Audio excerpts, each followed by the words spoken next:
প্রধানমন্ত্রী তারেক রহমান ভারত সফরে যাবেন এমন প্রত্যাশার কথা ভারতীয় হাই কমিশনার দীনেশ ত্রিবেদী জানিয়েছেন স্বাস্থ্যমন্ত্রী সর্দার মোহাম্মদ সাখাওয়াত হোসেনকে। এদিকে গণমাধ্যমের সামনে দীনেশ ত্রিবেদী জানিয়েছেন, বুধবার কলকাতায় ৮ বাংলাদেশি নিহতের ঘটনা অত্যন্ত দুঃখজনক। সাদাত হাবিবি সেতুর report. Budgetary visit by Honorable Prime Minister Mr. Tariq Rahman to India. We are of the view that a propitious environment needs to be created for this visit. অনুকূল পরিবেশ সৃষ্টি না হলে ভারত সফরে যাচ্ছেন না প্রধানমন্ত্রী তারেক রহমান। চলতি সপ্তাহের প্রথম কর্মদিবস রোববারে। পররাষ্ট্র মন্ত্রণালয়ের ওই বক্তব্যের পর সপ্তাহের শেষ দিনে বৃহস্পতিবার দীনেশ ত্রিবেদী সচিবালয়ে। মন্ত্রী পদমর্যাদায় নিয়োগপ্রাপ্ত ভারতীয় হাই কমিশনার স্বাস্থ্যমন্ত্রীর সাথে এই বৈঠককে নিয়মিত সৌজন্য সাক্ষাৎই বলছেন। তবে মন্তব্য করেছেন বুধবার কলকাতায় হোটেলে আগুনে নিহত বাংলাদেশিদের বিষয়ে। শুভেচ্ছা, প্রীতি, ভালোবাসা।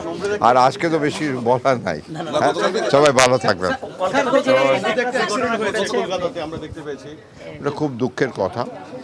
আর ওইখানে যা যা করা আছে আমরা নিশ্চয়ই করব, কিন্তু খুবই দুঃখের কথা। ওই ঘটনায় রাজ্য সরকার বা প্রশাসনের কোনো গাফিলতি ছিল কিনা তা অবশ্য এড়িয়ে গেছেন দীনেশ ত্রিবেদী। আর বৈঠক শেষে স্বাস্থ্যমন্ত্রী জানিয়েছেন, ভারত সরকার আশা করছে প্রধানমন্ত্রী তারেক রহমান দিল্লি যাবেন।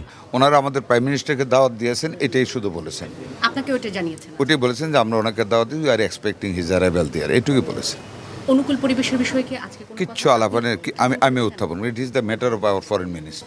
বাংলাদেশে এসে তার ভালো লাগতেছে, অ্যাজ ইফ এটাই তার দেশ, এই কথাগুলি বলেছে। It is completely courtesy call, nothing beyond. এর বাইরে থেকে কিছুই বলেন।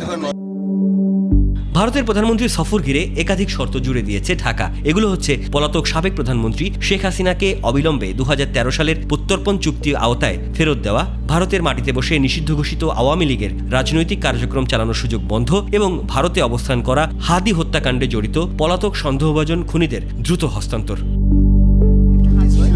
সাদাত হাবিবি সেতু, 21 টেলিভিশন, ঢাকা।